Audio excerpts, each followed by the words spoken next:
Assalamualaikum warahmatullahi wabarakatuh. Saya Yumna Torik, NIM 18 19 10 50 10 40. Video vlog ini untuk menjawab soal luas perencanaan wilayah pertanian industrial berkelanjutan.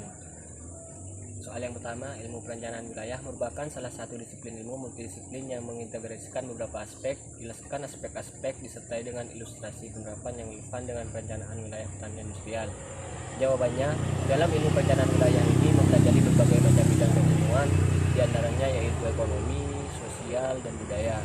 Dalam mewujudkan suatu wilayah yang memiliki aspek perekonomian yang baik dan mampu memenuhi kebutuhan wilayahnya,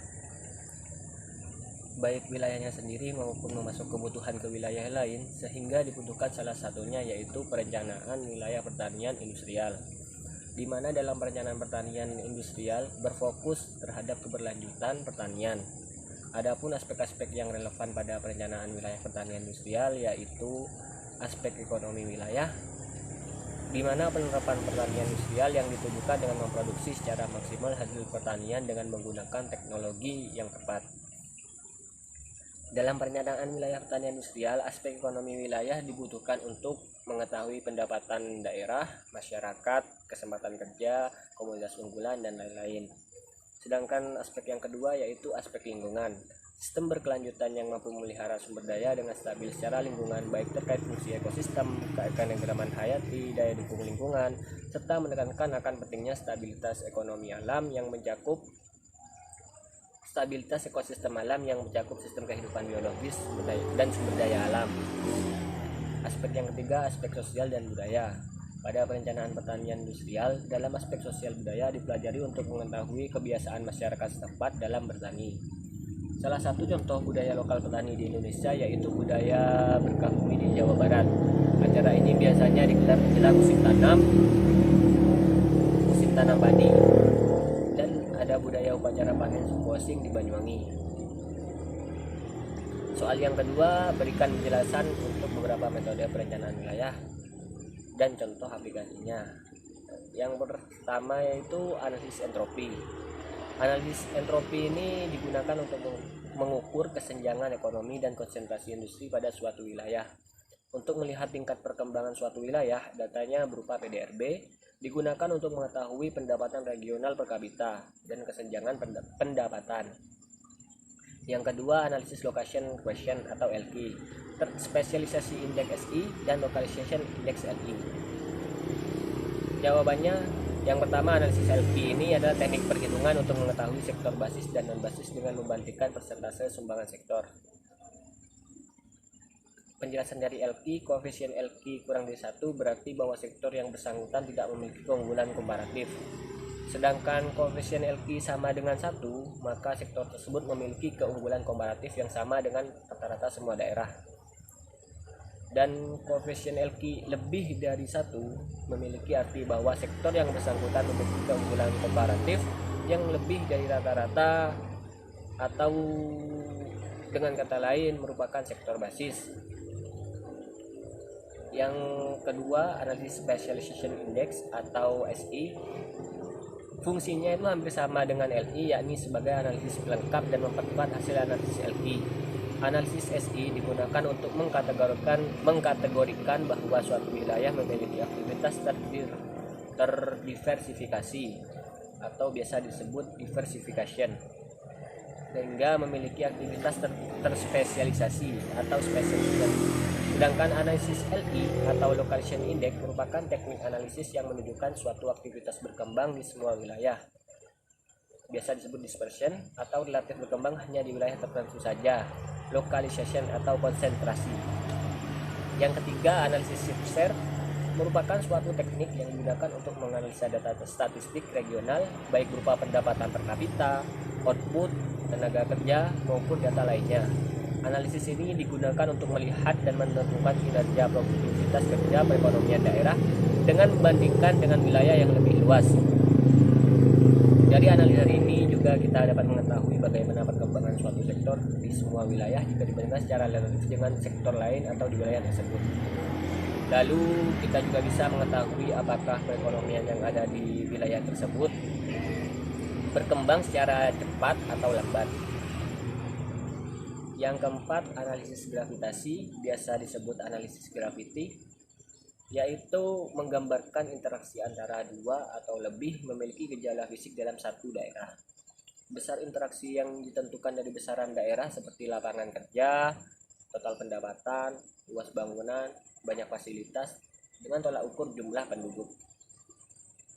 Dan dalam metode gravitasi tidak hanya besarnya suatu daerah yang perlu diperhatikan, namun juga dari segi jarak antar daerah tersebut. Jarak akan memengaruhi biaya transportasi yang merupakan faktor penting dalam menentukan seseorang untuk bepergian. Soal yang ketiga, sebagai seorang perencana wilayah, harus memahami konsep pembangunan pertanian berkelanjutan yang bersifat multidimensi berdasarkan aspek ketangguhan ekonomi atau perbaikan efisiensi pemanfaatan sumber daya, ketangguhan sosial, dan ketangguhan ekologis. Berikan ilustrasi Anda terkait dengan konsep perencanaan yang memiliki perspektif dan mempertimbangkan peran lingkungan hidup dan ekosistemnya. Jawabannya adalah melakukan sebuah perencanaan kita harus mempertimbangkan aspek lingkungan hidup, di mana lingkungan hidup ini di dalamnya terdapat makhluk hidup, yakni manusia, hewan, tumbuhan, air, udara, tanah, dan lain-lain. Di dalam lingkungan hidup terdapat timbal balik dapat berlangsung karena setiap unsur dari lingkungan dapat menjalankan fungsi ekologinya, yaitu fungsi untuk memelihara keseimbangan proses kehidupan dalam lingkungan. Sehingga dalam perencanaan wilayah dibutuhkan perencanaan berdasarkan ketersediaan sumber daya alam yang mampu menjaga lingkungan hidup dengan memaksimalkan potensi sumber daya alam, sehingga mampu memberikan hasil perencanaan wilayah yang baik.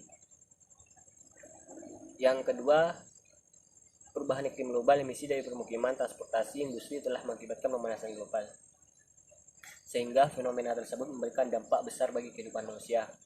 Maka sangat diperlukan upaya mitigasi untuk menangani pengaruhnya pada pembangunan wilayah dan kota.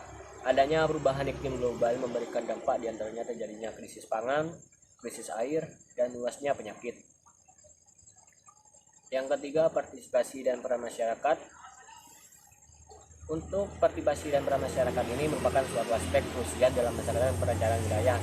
Dalam sebuah wilayah terdapat banyak penduduk yang memiliki kebutuhan dan keperluan seperti sarana dan prasarana yang mampu menunjang kegiatan sehari-hari. Dengan begitu diperlukan perencanaan yang memenuhi kebutuhan masyarakat setempat dengan mempertimbangkan berbagai aspek. Kemudian masyarakat ini dipertahankan nilai kultural dan budaya agraris pada masyarakat, serta peran masyarakat dalam mewujudkan pertanian berkelanjutan dibina oleh institusi atau pemerintah atau kelompok.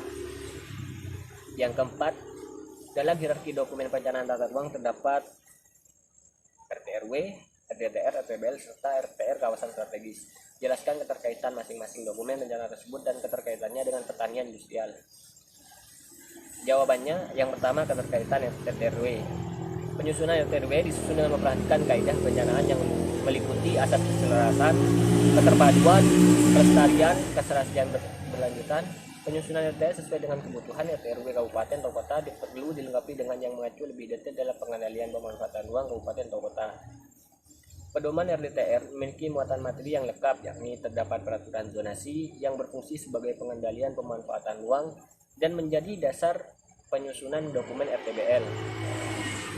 Yang ketiga, RTBL merupakan perencanaan penetapan pada kawasan blok atau fungsional yang bertujuan untuk terciptanya kawasan yang harmonis antara kegiatan utama dengan kegiatan suatu kawasan. RTBL sebagai dokumen pengendalian penataan bangunan dalam suatu lingkungan atau kawasan tertentu yang memenuhi syarat penataan bangunan yang mencakup perbaikan kualitas lingkungan, pemenuhan syarat bangunan, perwujudan perekonomian. Yang keempat, RTR kawasan strategis.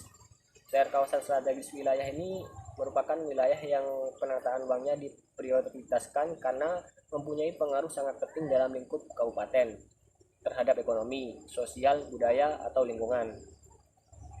Penentuan kawasan strategis kabupaten lebih bersifat indikatif keterkaitan dengan pertanian industrial, yakni dengan adanya dokumen-dokumen perencanaan tersebut kita mampu mengetahui potensi dan perwujudan dari suatu wilayah peruntukannya sebagai kawasan pertanian, sehingga mampu melakukan kegiatan pertanian sesuai dengan aspek-aspek pertanian atau aspek-aspek pertanian berkelanjutan yang nantinya mampu menjadikan sektor pertanian yang potensial di suatu wilayah. Sekian jawaban dari saya, terima kasih.